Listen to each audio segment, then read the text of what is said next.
এখানে কিন্তু দারুণ ভাবে তৈরি। রাধা কৃষ্ণকে আমি দেখতে পাচ্ছি, জামাই ষষ্ঠী, মাটির টাচ দেওয়া হয়েছে এবং অপরূপ সুন্দর। এই গোলা মতো একটা করা, কোনো মুকুট নেই, একদম ঘরের মা রানী। দেখো শার্ক রয়েছে একটা এখানে। আচ্ছা, ডুবুরিদেরও দেখতে পাচ্ছি এদিক ওদিকে। ওপরে এরকম শিব ঠাকুর রয়েছে, অপূর্ব কিন্তু সুন্দর। মুখশ্রীটা দেখো তো, এই তোমার শিং রয়েছে। দুর্গাপুজোর আগেই দুর্গাপুজোর স্বাদ নিতে চলে আসলাম হাওড়া জেলার নলপুরে। দুর্গাপুজোর আগে বলাটা ভুল, কেননা এটাও দুর্গাপুজোই, এটা আসল দুর্গাপুজো। এই হলো ব্যাপার, মানে বাসন্তী পুজো।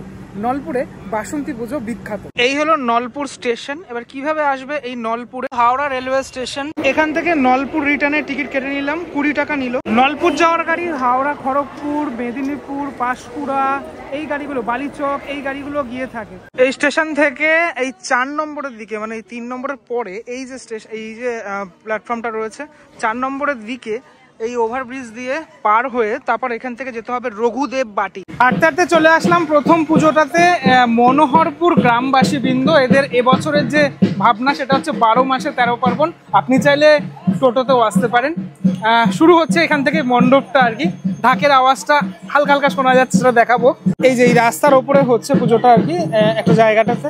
রাধা কৃষ্ণকে আমি দেখতে পাচ্ছি এখানে, রাধা কৃষ্ণ, তারপরে তার বিভিন্ন সময়ের যে ছবিগুলো, সেই ছবিগুলো এখানে ফুটিয়ে তোলা হয়েছে। এখানে দেখা যাচ্ছে বসে রয়েছেন, এইদিকে রাধাকৃষ্ণ একসাথে ঠিক এইভাবে রয়েছে। চলো, আমার ঢাকের আওয়াজ শুনে আর ভাল লাগছে না, সোজা চলে যাব। এই যে পুজোটা ঠিক এই প্রিমিসেসের মধ্যে হচ্ছে, ঠিক যেমন দুর্গাপুজোর সময়টাতে আমরা এই ছোটরা বড়রা সবাই একসাথে থাকি, সেই ফিলিংসটা একদম। হ্যাঁ, লাঙল চড়ানো হচ্ছে, সেটা দেখানো হয়েছে। তো গ্রাম্য পরিবেশ, সে পরিবেশটা তো রয়েছেই। দেখো পয়লা বৈশাখ, পয়লা বৈশাখের সময় হালখাতা করতে আসি আমরা, সে হালখাতা। তারপরে জামাই ষষ্ঠী, পরপর আমাদের 12 মাসে যে 13টা পার্বণ, সে পার্বণগুলোই দেখানো হয়েছে। রথযাত্রা, এরপর আসে জন্মাষ্টমী, ঠিক জন্মাষ্টমীর পরেই রান্না পুজো, রান্না পুজোর পরে মহালয়া, অর্থাৎ পুজো শুরু হলো। আবার মায়ের আগমন হলো। আহা হা, দারুণ একটা মুহূর্ত।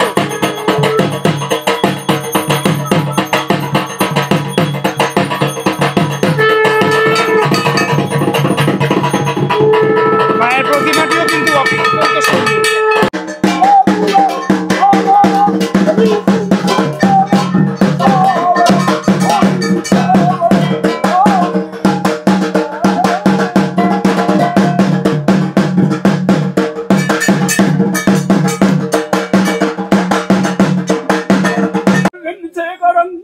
কতদিন পরে এই মন্ত্র উচ্চারণ শুনলাম, দারুণ লাগছে। সেই ফিলটা পাচ্ছি কোথাও যেন। আমাদের কলকাতায় যখন দুর্গাপুজো হয় যে ফিলটা পাই, সেই ফিলটা পাচ্ছি। সত্যি মায়ের দুটি প্রতিমায়, একটি সাবেকি প্রতিমা আর একটি থিমের আদলে তৈরি হয়েছে মা। দুটি প্রতিমাই কিন্তু অনবদ্য। এখানে কিছুটা একটা এরকম মাটির টাচ দেওয়া হয়েছে এবং টোটাল এলাকাটা, এদিকটা একটু দেখাই তোমাদেরকে। দেখো এখানে এরকম ধান ছাড়া হচ্ছে। তারপরে এই সাইডটা দেখাই, এই যে বলছিলাম না লাঙল ঠাঙল রয়েছে, এই যে লাঙল এই জায়গাটাতে রয়েছে। এইগুলো দেখাই এবারে। এই যে কোজাগরি লক্ষ্মী পুজো, পুজো হয়ে গেল, তারপর কিন্তু কোজাগরি লক্ষ্মী পুজো, এরপর আসে ভাইফোঁটা, তারপর আসে নবান্ন উৎসব, হ্যাঁ, তারপর পৌষ পার্বণ, দেন আসে সরস্বতী পুজো, হ্যাঁ, তারপর আবার দোলযাত্রা, যেটা একদমই রিসেন্ট গেল। এরপর আসে চড়ক, চড়কের সময় যে গায়ে কাটাগুলো দিয়ে যারা করেন আর কি, চড়কটা যেটা করেন সেটা যে বটি ঝাপ হয় যেটা। এবং এই টোটাল বিষয়টাই এই জায়গাটাতে ফুটিয়ে তোলা হয়েছে এই গ্রামবাসী বৃন্দের তরফ থেকে। ফার্স্ট টাইম আসলাম এই নলপুর গ্রামটাতে। প্রথম পুজোটা দেখে বেশ ভালো লাগলো। আশা করি আগামী পুজোগুলো, মানে যে পুজোগুলো দেখবো সেটাও ভালো লাগবে। গ্রামের মধ্যে এভাবে সুন্দর করে পুজো হয় এখানে। ওদের মূল মণ্ডপটা ঠিক এরকম ভাবে করা হয়েছে, একটা এরকম ঘর মতো করা হয়েছে। হ্যাঁ, ওপরে এরকম বিচুলি দিয়ে একটা ঘর মতো করা হয়েছে, তার মধ্যেই টোটাল মণ্ডপটি। ও, একটা তুলসী মন্দিরও কিন্তু এখানে রয়েছে, যেটা তৈরি করা হয়েছে। আজকের যে পুজো সে পুজো এখানে চলছে ইতিমধ্যে। আর কিছু মাস পরে শরৎকালের দুর্গাপুজো, কিন্তু এই বাসন্তী পুজোই যেহেতু মানে আমরা জানি যে আদি দুর্গাপুজো, যেটা একদম প্রথম হয়েছিল যে দুর্গাপুজো, মা তার সন্তানদের সাথে এখানে রয়েছেন একদম সাবেকি সাজে, আর এখানে রয়েছেন মা ঠিক এইভাবে রয়েছেন। এই ঠাকুরের এই যে মডেলটা এখানে তৈরি করা হয়েছে, মূর্তিটি তৈরি করা হয়েছে, এটা কিন্তু কলকাতায় অনেকবার আমরা দেখেছি এই ধরনের এরকম ভাবে রয়েছে এই পোস্টারে। এবার চলে আসলাম রঘুদেব বাটি সাধারণের বিদ্যালয়, নামটা একটা ইউনিক নাম না? আর তার সামনেই রয়েছে মেন্টাল হসপিটাল, মানে আমি অরিজিনাল মেন্টাল হসপিটাল নয়, এটা থিম এবছরে বাসন্তী পুজোর থিম। এই থিমটা না আমাদের রাজারহাটে হয়েছিল, আমার বাড়ি একদম কাছেই। চলো দেখা যাক মেন্টাল হসপিটালে কীরকমটা কি রয়েছে। এটা অ্যাকচুয়ালি লাইভ শো সম্ভবত, কিন্তু লাইভ শোটা এখন তো হচ্ছে না, যেমনটা থাকে আর কি মেন্টাল হসপিটালের মধ্যে, যে এইসব জায়গাগুলোতে মানে লাইভ ক্যারেক্টারগুলো থাকবে আর কি তারা। আর এই হচ্ছে তোমার ঠাকুর। ও বাবা, এত সুন্দর ঠাকুর, দেখো কি সুন্দর না ঠাকুরটা, দারুণ ঠাকুর, বাহ। মানে আমি একদম অন্য রকমের সাজ দেখলাম মায়ের এখানে, শাড়ি থেকে শুরু করে একদম সিম্পলিস্টিকের মধ্যে এত সুন্দর। এবং পুজো হচ্ছে এখন, এই যে পুজো চলছে, ঠাকুরমশাই রয়েছেন এবং এদিকে ঢাকি কাকা রয়েছেন। যাই হোক, মানে ছোট্ট খাট্টোর মধ্যে মায়ের মুখটি অপরূপ সুন্দর। এখন এরকমভাবে ফুটিয়ে তোলা টোটাল ব্যাপারটা। এই যে পিছনে এই যে ফুলগুলো, আমি জানি না এটা কি ফুল, কিন্তু ব্রেনের মতো লাগছে, মানুষের মাথার ব্রেনের মতো। ও ওপরে আবার এরকম মানুষের মাথাও রয়েছে, একটা আলাদাই একটা মানে করেছে টোটাল ব্যাপারটা। দুটি অসুর রয়েছে নিচের অংশটাতে এবং সিংহ রয়েছে মাঝখানের অংশ। আমার ভালো লাগলো এই টোটাল ঠাকুর। আমি তো ওদিক দিয়ে প্রবেশ করলাম, যদিও দর্শনার্থীরা ওদিক দিয়ে প্রবেশ করবেন, তারপর এদিক দিয়ে এক্সিট করবেন। এই যে সামনের অংশটা, মানে হসপিটালের সামনের অংশটা, মেন্টাল হসপিটালের সামনের অংশটা, এই গেট দেখা যাচ্ছে, এখানে একটা এরকম ব্যানার মতো করে দেওয়া হয়েছে হসপিটালের ভিতরের অংশটাতে। তবে লাইভ শোটা দেখতে পারলে আরও বেশি ভালো লাগতো। আর হাঁটতে চলে আসলাম বালক সংঘের, মানে গ্রামের পুজোয় বস একটা আলাদা কিন্তু স্বাদ রয়েছে, সেই স্বাদ আমি নিচ্ছি এবং আমার স্বাদটা তোমাদেরকে আমার ভিডিওর মাধ্যমে দিচ্ছি। চলো একবার ঠাকুরটা একবার দেখিয়ে আসি, কতটা সুন্দর এরকমভাবে বাঁশ দিয়ে বানানো হয়েছে। ভিতরের পরিবেশটা খানিকটা ঠিক এরকম, এই গোলা মতো একটা করা, ঠিক আছে, ধানের গোলা মতো করা, ঘুড়ি, বেশ কিছু ঘুড়ি বেঁধে রয়েছে বিভিন্ন জায়গাতে, একদম মানে ন্যাচারাল, মানে প্রাকৃতিক জিনিসপত্র দিয়েই টোটাল এই মণ্ডপ গড়ে উঠেছে। রাত্রেবেলা ভালো লাগবে আরও বেশি, কুলো, তারপরে এই ঝুড়ি, এসব জিনিসপত্র দিয়ে। বাইরেটা তো সুন্দর, ভিতরটা আরও সুন্দর। মাতৃ প্রতিমা অপূর্ব, মানে অপূর্ব মাতৃ প্রতিমা, মানে গ্রামের যে টাচ, সে টাচ তো রয়েছেই এই মাতৃ প্রতিমার মধ্যে। মা এখানে একদম আমাদের ঘরের মায়ের মতোই, মায়ের যে 10 হাত, সে 10 হাত দেখা যাচ্ছে চালচিত্রের অংশগুলোতে। মায়ের কোলে বসে রয়েছেন একদম গণেশ ঠাকুর এবং নিচে কার্তিক ঠাকুর রয়েছে, আর লক্ষ্মী সরস্বতীকে তো দেখতেই পাচ্ছ তোমরা। একদম স্নিগ্ধ একটি পরিবেশের মধ্যে পুজো হচ্ছে। ছোট মানে 8 থেকে 80, 8ও নয়, একদম ছোট্ট বাচ্চা, সেও যেরকম উপভোগ করছে, তার দাদু উপভোগ করছে, এরকম একটা মুহূর্ত। সেই মুহূর্তের সাক্ষী আমি থাকলাম এবং একটি সাবেকি প্রতিমা, সেই সাবেকি প্রতিমা আমি দেখাবো তোমাদের। এই হলো মায়ের সাবেকি রূপ, মায়ের পুজো চলছে ইতিমধ্যেই। এই প্রতিমাটিও কিন্তু খুব সুন্দর একটি প্রতিমা। এরকম ধরনের প্রতিমা আমার পার্সোনালি খুবই ভালো লাগে, সেটা সকলেই জানো নিশ্চয়ই। এটা এখানে মহাদেবের একটি ছবি রয়েছে। এবার আসি আবারও একবার এই প্রতিমাটি খুব সুন্দর লাগলো। হ্যাঁ, মায়ের মানে একদম ছাপোচা যেরকম বলে সেরকমভাবেই কিন্তু তৈরি হয়েছে এই মাতৃ প্রতিমাটি। কোনো মুকুট নেই, একদম ঘরের মা। চুলটা যেরকমভাবে রয়েছে মায়ের, যেরকমভাবে থাকে আমাদের ঘরের মা, সেরকমভাবেই তৈরি হয়েছে। খুব ভালো লাগলো এই দেখে, টোটাল ব্যাপারটা দেখে। এবং মণ্ডপের এই অংশটা, মানে মেন মণ্ডপের এই অংশটা, সেটা কিন্তু আরও বেশি সুন্দর লাগছে। মানে এই যে কুলো, তারপরে ঝুড়ি, এগুলো দিয়ে যে সাজানো হয়েছে, এর মধ্যে ছোটো ছোটো ছোটো লাইট সেট করা হয়েছে। এটা রাত্রিবেলা বেশি আরো ভালো লাগবে। আবারও শরৎকালে এই মন্ত্রোচ্চারণ শুনতে পারবো। তার আগে দুর্গাপুজোর মানে বাসন্তী পুজোর এই মন্ত্রোচ্চারণ শুনলাম। চলে এলাম পরবর্তী পুজোটায়, গন্ধর্বপুর বারোয়ারি তলা সেবা সমিতি। হ্যাঁ, এই হলো তোমার প্যান্ডেলটা ওদের। একদম ছোট্টখাট্টোর মধ্যে গামছা দিয়ে কুলো দিয়ে এইভাবে প্যান্ডেলটা করা হয়েছে। আমি দূর থেকে দর্শন করতে পাচ্ছি মায়ের, কিন্তু চলো কাছ থেকে তোমাদের দেখাবো। রাতের বেলা তো লাইট টাইট জ্বলবে এখানে। পুজো এখনো চলছে, এখনো মানে প্রত্যেকটা জায়গাতেই যখন আমি দর্শন করছি দেখতে পাচ্ছি পুজোগুলো চলছে। এই যে ঠাকুর দেখো, একটু অন্যরকমের লাগছে না ঠাকুর? মানে মা দুর্গার সাথে বাকিদের যে পজিশন, হ্যাঁ পজিশন ঠিক আছে, কিন্তু নিচের অংশটা, বিশেষ করে নিচের অংশটা একটু অন্যরকম লাগলো আমার, তাই জন্য ভালো লাগছে দেখতে, আরো ভালো লাগছে। ঠিক যেমন আমাদের দুর্গাপুজো মানে শরৎকালে দুর্গাপুজো তো এটাই দুর্গাপুজো অ্যাকচুয়ালি। এই যে নবপত্রিকা রয়েছে, নবপত্রিকা স্নানের মাধ্যমে শুরু হয় সবটাই। মায়ের মুখটা দেখো তোমরা, কি অপরূপ না মায়ের মুখটা, খুব সুন্দর, দারুণ মুখশ্রী মায়ের, এবং ছোট্টর মধ্যে অপূর্ব সাজ।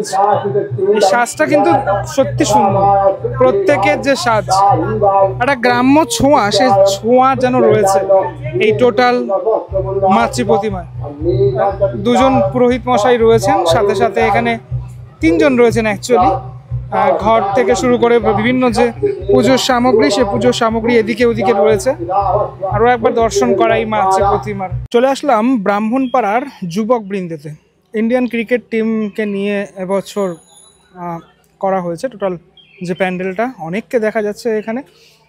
এই দেখো আমাদের দাদা সৌরভ গাঙ্গুলি। যাই হোক, ভারতীয় ফ্ল্যাগ, ভারতের যে জাতীয় পতাকা সেটা উড়ছে, এবং সামনে এই যে ওয়ার্ল্ড কাপটা রয়েছে। চলো ভিতরটাতে এবার চলে যাই। এই হলো তোমার ভিতরটা, দেখো কি সুন্দর মায়ের মুখ। মায়ের খুবই মিষ্টি একটি মুখ, দশভুজা মা। আমার সব থেকে বেশি ভালো লাগে মানে এই গ্রামের পুজোর যে মানে ফিলটা, সে ফিলটা আমি নলপুরে এসে প্রথমবার নিলাম। মানে এখানে তো আগে কখনো আসিনি। এখানকার মানুষের সত্যি আতিথেয়তা অনেকটাই ভালো, আমি মিশে বুঝতে পারলাম সেটা। আর ঠাকুরটা তো সত্যি অপরূপ সুন্দর ঠাকুর, অনেকটাই বড় প্রতিমা। ধুনোর গন্ধ পাচ্ছি, কিছুক্ষণ আগে ঢাক বাজছিল, পুরোহিত মশাইরা পুজো করলেন, সবে পুজো শেষ করলেন। এবং পিছনের এই অংশটাতে এরকম একটা স্কাই কালার রয়েছে, তার জন্য ফুটেছে পুরো একদম সাবেকি মায়ের মূর্তি এখানে। সাথে সাথে সবাইকেই সাবেকি সাজ। পরের যে ক্লাবটা আমরা চলে আসলাম, এটি কি অন্নপূর্ণা পুজো। মা বাসন্তীকে দেখালাম, এবং মায়ের আর এক রূপ মা অন্নপূর্ণা, তাকে দেখাবো। এদের যে মানে পুজোটা করা হয় কয়েকটা বাড়ি মিলেই আর কি করে এই টোটাল পুজোটা। দেখা যাচ্ছে জলের মধ্যে এই যে ডলফিনগুলো রয়েছে, ওরাও রয়েছে, এবং ওপরে একটা জাহাজ রয়েছে। এই হচ্ছে তোমার মানে একদম বাইরেটা। এটা হলো ওদের মণ্ডপের ভিতরটা, মানে জলের তলার মধ্যেই রয়েছি এখন। এখন বিভিন্ন রকমের মাছ, বিভিন্ন সামুদ্রিক প্রাণী, দেখো শার্ক রয়েছে একটা এখানে। আচ্ছা, ডুবুরিদেরও দেখতে পাচ্ছি এদিক ওদিকে, ঠিক আছে। এরকমভাবে খুব কালারফুল বিষয়টা, ভয়ঙ্কর ভয়ঙ্কর কিছু জিনিসপত্র রয়েছে। ভালো লাগলো বেশ টোটাল উপস্থাপনাটা, ঠিক আছে। অশ্বত্থতলা আমরা কজন, এই টোটাল যে ক্লাবটার উপস্থাপনা করেছে এটা। এই যে বিভিন্ন রকমের জিনিসপত্র, মানে তুমি আসলে ভিতরটা আসলে চোখ জুড়িয়ে যাবে। রাত্রিবেলা তো অবশ্যই আরো ভালো লাগবে, কারণ লাইট জ্বলবে যখন। এই দেখো নিচে এরকম পাথর ঠাথর দিয়েছে, পাথর দিয়ে এরকমভাবে সাজানো। তারপরে এই যে তারা মাছ, আরও বিভিন্ন রকমের জিনিসপত্র, ফেলে দেওয়ার জিনিসপত্র, সেগুলো দিয়ে টোটালটা কিন্তু এইরকমভাবে তৈরি করা হয়েছে। অনেক রকমের জিনিসপত্র রয়েছে এখানে। লাইটটা জ্বালিয়ে দেওয়া হয়েছে, ব্লু কালারের একটা লাইট রয়েছে। ব্লু কালারের লাইটে কিন্তু এখন আরো বেশি ভালো লাগছে। হ্যাঁ, সমস্ত এগুলো আরো বেশি ফুটছে। আচ্ছা, মণ্ডপ তো দর্শন করালাম, এবার দর্শন করাই এখানকার যে মাতৃ রূপ, অর্থাৎ এখানে যে মায়ের যে রূপটি এখানে তৈরি করা হয়েছে সেটি কিন্তু সত্যি সুন্দর। আচ্ছা, আমি একটা জিনিস লক্ষ্য করলাম, সেটা হচ্ছে এই যে অন্নপূর্ণা ঠাকুর তো এখানে রয়েছেই, ঠিক আছে। অন্নপূর্ণা ঠাকুরের যে রূপটা, মানে এই যে সাবেকি রূপ, সেটা দেখতে পাচ্ছ, থিমের রূপ রয়েছে এখানে। ওপরে এরকম শিব ঠাকুর রয়েছে, অপূর্ব কিন্তু সুন্দর। মুখশ্রীটা দেখো তোমরা, কি অপূর্ব মুখশ্রী, এবং টোটাল সাজটাই এখানে তোমার মাটি দিয়ে করা। সাথে সাথে এই সাবেকি প্রতিমা সাজটাও ভালো লাগলো, মানে সাবেকি প্রতিমা এবং থিমের প্রতিমা দুটি সাজই খুবই সুন্দর। হীরাপুর যুবগোষ্ঠীর পুজো, এই হলো যুবগোষ্ঠীর এবছরের যে প্যান্ডেল, বাসন্তী পুজোর প্যান্ডেল। এটাও লাইটে ভালো লাগবে, মানে লাইটটা যখন ফেলবে। এখানে কিন্তু আমি দেখতে পাচ্ছি একজন, এই তোমার শিং রয়েছে, এরকম একটা অসুরের মতো কি কিছু, নাকি এটা সম্ভবত ওই যারা বিভিন্ন যে উপজাতির মানুষজন হন তাদেরকেই এখানে প্রেজেন্ট করা হয়েছে, কেননা দুদিকে দুজন এরকম মানুষ আমি দেখতে পাচ্ছি। এই মণ্ডপের যে সজ্জায় আর্টল্যান্ড প্রযত্নে বাপন সেন তিনি টোটাল এই মণ্ডপটি তৈরি করেছেন। মণ্ডপটি কিন্তু অত্যন্ত সুন্দর হয়েছে, পুরো টোটাল মণ্ডপটি। এখানে এই বাইরের অংশটাতে এরকম এরকম মানুষজন আছে, মানুষজনের যে মুখ, সে মুখ দিয়ে এরকমভাবে তৈরি করা টোটাল ব্যাপারটা। এবার চলো ভিতরটা যাই। সম্ভবত এরা জারোয়া সম্প্রদায়ই রয়েছে, ওনাদের যে ওনাদেরই মানুষজন এরা। এই যে ভিতরটা খানিকটা ঠিক এরকম একটা একজন প্রহরীর বেশে রয়েছে। ভিতরে আপাতত লাইট দেখতে পাচ্ছি না, লাইট নেই। জারোয়া উপজাতির মানুষজনরা এদিকে ওদিকে রয়েছেন এবং মাঝখানে একটা এরকম আলপনা করা। সাথে সাথে দেখাই এবার তোমাদেরকে মাতৃ প্রতিমা। মাতৃ প্রতিমা, প্রত্যেকটি মাতৃ প্রতিমাই আমার খুব ভালো লাগলো, অপূর্ব অপূর্ব মাতৃ প্রতিমা। তবে সব থেকে বেশি সুন্দর লাগলো এই মাতৃ প্রতিমাটি, কারণ এই মাতৃ প্রতিমাটির যে রূপ, সে রূপে সত্যি সত্যি সত্যি সুন্দর। এত সুন্দর সাজ, এত সুন্দরভাবে সাজিয়ে তোলা হয়েছে টোটাল মায়ের প্রতিমাটিকে, সত্যি অনবদ্য। আমি যদি একটু ফুল ফ্রেমে দেখানোর চেষ্টা করি তাহলে খানিকটা ঠিক এরকমটা, মানে মা সহ বাকি সবাইকে। লাইট কম রয়েছে, তবুও এই লাইট কমের মধ্যে আমি তোমাদেরকে দেখানোর চেষ্টা করছি, যেহেতু মানে দিনের বেলা তো তার লাইটটা মণ্ডপের ভিতরে খুব একটা নেই বা লাইট জ্বালানো হয়নি। তো দেখো সিংহের চোখ কিন্তু জল জল করছে এখানে। তো এখানে অসুর তার প্রাণ ভিক্ষা চাইছেন এবং মুকুটগুলো মা সহ সকলের মুকুটগুলো অনেকটা বড় বড়, মানে অনেকটা উঁচু উঁচু টাইপের মুকুট। এ ধরনের উঁচু উঁচু টাইপের মুকুট নদিয়া জেলার বিভিন্ন যে মাতৃ প্রতিমা, সে মাতৃ প্রতিমার মধ্যে লক্ষ্য করা যায়। কার্তিক তো একদম পুরো রাজার বেশে রয়েছে। সকলের মুখমণ্ডলগুলি কতটা সুন্দর, কতটা নিখুঁতভাবে তৈরি করা হয়েছে। খুব খুব খুব ভালো লাগলো এই প্রতিমাটি দেখে। মণ্ডপের ভিতরের অংশে এরকম অনেক আইডল রয়েছে।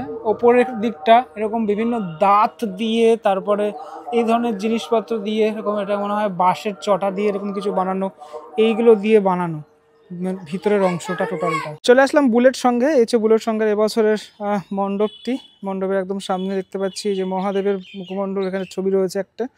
আর এই হচ্ছে একটা, মনে হচ্ছে তুলসী মন্দিরটা তৈরি করা হচ্ছে, এখনো সম্পূর্ণটা তৈরি হয়নি। ভিতরে যাব। এই হচ্ছে তোমার সমস্ত ত্রিশূলগুলো ওপরে ওপরে ওপরে সমস্ত রয়েছে, এবং হাড়ি, তারপর ঘট, এই ধরনের জিনিসপত্রগুলো দিয়ে টোটাল মণ্ডপটি তৈরি করা হয়েছে। দেখো শাখা পলা সব এরকম ঝোলানো রয়েছে। ধীরে ধীরে চলে আসলাম ভিতরের অংশটাতে। ভিতরের অংশটাতে মায়ের প্রতিমা, এখানেও সাবেকি দেখতে পাচ্ছি। সাবেকি জিনিস তো কলকাতায় এখন কমে গেছে বলা যেতে পারে, তবে আমার কাছে সাবেকি প্রতিমার মাহাত্ম্য সবসময়ের জন্যই বেশি। থিমের চাদরে মাকে ঠিক মায়ের মতো লাগে না ঠিকই, কিন্তু সাবেকি প্রতিমায় একদম মা যেন জীবন্ত হয়ে ওঠে আমাদের চোখের সামনে। এটা আমার ব্যক্তিগত অভিমত যদিও। এখানে মায়ের বিভিন্ন যে ছবি, সে ছবিগুলোর মাদুরের মধ্যে পোর্ট্রেট করা হয়েছে। কি অপূর্ব অপূর্ব ছবিগুলি, প্রত্যেকটি ছবি কিন্তু অপূর্ব অপূর্ব। এদিকেও সমস্ত ছবিগুলো রয়েছে। আজকের পুজো এখানে সম্পন্ন হয়েছে এবং নিচের এখানটাতে একটা আলপনা, যদিও আলপনাটা হালকা হালকা মুছেও গেছে আমি দেখতে পাচ্ছি। পুরো টোটালটাই সাবেকি এই প্রতিমা, যেটা বলছিলাম আমি, যে সাবেকি প্রতিমা আজকের কদর হয়তো কমে যাচ্ছে ঠিকই, কিন্তু গ্রামের দিকে অনেকটাই দেখতে পাওয়া যায় সাবেকি প্রতিমা। দেখেছো অসুরকে দেখো এখানে, একদম পুরো এই ধরনের যে অসুর, মানে একদম মানে যুদ্ধ করছে, এই ধরনের অসুর আমরা দেখতে পাচ্ছি এখানে। সিংহ একদম হিংস্র এখানে রয়েছে। ফাইনালি চলে আসলাম চক শ্রীকৃষ্ণ। এই জায়গাটার পুজোটা খুব বিখ্যাত। একদম পিছনে গঙ্গা নদী বয়ে চলেছে, আর তার সামনেই এরকম একটা রাস্তা, খুব সুন্দর প্রাকৃতিক পরিবেশ। এরকম একটা জায়গাতেই এই পুজোটা হয়। এই এলাকার মধ্যে সবথেকে নামকরা পুজো এই চক শ্রীকৃষ্ণের পুজো। এবছর চক শ্রীকৃষ্ণের পুজো রজত জয়ন্তী বর্ষে পদার্পণ করলো। এই হচ্ছে মন্দির, মানে এখানকার পুজোটা খুব ঐতিহ্যবাহী হয়, মানে পুরনো পুজো যেহেতু আর কি। চলো ভিতরটা যাওয়া যায়। ভিতরে প্রবেশ করছি আমি। ওপরটা খানিকটা ঠিক এরকম। আচ্ছা, প্রয়াগরাজ করা হয়েছে এখানকার যে মানে ঠাকুর, সে ঠাকুর আপাতত এখানে দেখতে পাচ্ছি আমি। পুজো চলছে, ঠিক আছে। ঠাকুরটা কিন্তু সত্যি সুন্দর, দেখো তোমরা, দারুণ সুন্দর ঠাকুরটা। বাহ, সবাই একসাথে মন্ত্র উচ্চারণ করছে, দেখতে কিন্তু হেভি লাগছে, মানে কানে বাজছে, দারুণ লাগছে ব্যাপারটা। ওপরটা খানিকটা ঠিক এরকমটা, ভিতরটা সেরকমটা কিছু নেই, কিন্তু ঠাকুরটা কিন্তু অনবদ্য, দারুণ করেছে। মানে এই যে শিল্পী তার হাতের ছোঁয়ায় দারুণভাবে কিন্তু শিল্প তুলে ধরেছে। শিল্পী গোবিন্দ পাল এখানকার শিল্পী, দেখো তোমরা, দারুণ দারুণ, অপূর্ব সুন্দর। মানে কোনটা ছেড়ে কোনটা বলবো আমি, প্রত্যেকটা ঠাকুরই এখানে কিন্তু দারুণভাবে তৈরি করা। আর আমার মনে হয় এই ধরনের ঠাকুর রেখে দেওয়া উচিত। এত সুন্দর ঠাকুর বিসর্জন তো দিতে আমার অন্তত খারাপ লাগে। মা তার 4 সন্তানকে নিয়ে কিন্তু এই যে জলের মধ্যে থেকে এই যে নৌকা করে, এটা নৌকা রয়েছে, কেমন 3D না ব্যাপারটা, খুব 3Dর মতো ব্যাপারটা করেছে। যাচ্ছেন জলের মধ্যে থেকে, যাচ্ছেন। মায়ের রূপ তো অপূর্ব, এত সুন্দর মায়ের মুখশ্রী। আমি বলবো আসো, এসে দেখে যাও। আমার ভিডিও দেখে কতটুকুই বা স্বাদ নেবে, এসে দেখতে হবে। পুজো চলছে, পুজো চলুক। সিংহকে দেখেছো? সিংহকে দেখো, হিংস্র নয়, এত সুন্দরভাবে মায়ের কোলে শুয়ে রয়েছে সিংহ। আমার খুব ভালো লেগেছে, দারুণ লেগেছে এই প্রতিমাটি। আজকে ভিডিওটা আমি একটুখানি বড় হয়তো হলো, কিন্তু টোটাল নলপুর ঘুরে দেখলাম। আমি প্রথমবারের জন্য আসলাম, প্রথমবারের জন্য দেখলাম। তো হাওড়া জেলার নলপুরের কথা অনেক শুনেছিলাম, কিন্তু এত ভালো, এত সুন্দর পুজো হয় এখানে, সেটা প্রথমবার আমি দেখলাম। বিশেষ করে ঠাকুরগুলো সত্যি সুন্দর। চলো আজকে এখান থেকে বিদায় নিচ্ছি, আবারও পরে কোনো একটি ভিডিওতে দেখা হচ্ছে। তবে আর একটা জিনিস আমি বলে রাখি, সেটা হচ্ছে বেশ কিছু নতুন নতুন এপিসোড আসছে এই চ্যানেলে। সেই এপিসোডগুলো আশা করি সকলের খুব ভালো লাগছে, কেননা কমেন্টগুলো আমি যখন পড়ি তখন আমার মনে হয় যে তোমরা আরও এরকমটা দেখতে পছন্দ করবে। মাইথোলজি নিয়ে বিভিন্ন রকমের এপিসোড, সেটা তো আগামী দিনে আসছে। পরবর্তী ব্লগে দেখা হচ্ছে খুব শিগগিরই, ততক্ষণের জন্য বিরতি নেব। ভালো থেকো সবাই, টাটা।